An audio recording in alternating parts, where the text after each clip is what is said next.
Tiens, chez le Dr Massé, psychiatre, hier. D'accord. Il m'a déconseillé d'aller à mon banquier des 40 ans. Jean-Michel est face à un dilemme, aller ou ne pas aller à cette soirée. Le risque, replonger, mais il veut se prouver qu'il peut dépasser la tentation. C'est vrai qu'actuellement, là, au jour d'aujourd'hui, je ne sais pas si je vais y aller. Mais si j'y vais pas, j'aurai l'impression d'avoir loupé quelque chose. Moi, je suis persuadée que c'est lui qui a la solution, et que c'est lui qui sait ce qui va le mieux lui convenir. Et après, c'est pouvoir mettre les protections quand même suffisantes autour de lui. Serge, vous désirez quelque chose?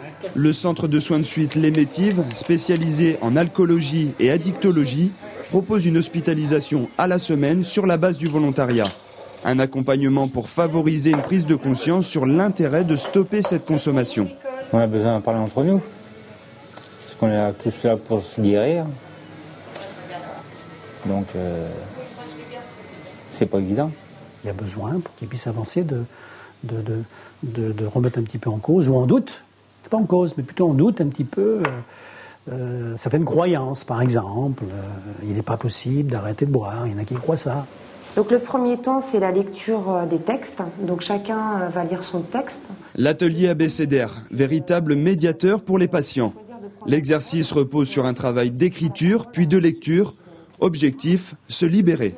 Jolie bouteille, sacrée bouteille, veux-tu me laisser tranquille?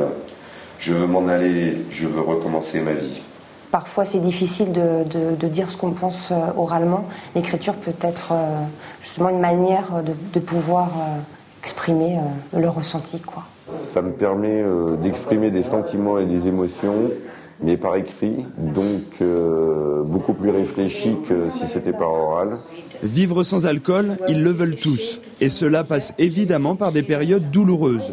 Une transition vers le bien-être, encadrée par une équipe pluridisciplinaire, pour que chaque patient puisse enfin acquérir une meilleure qualité de vie.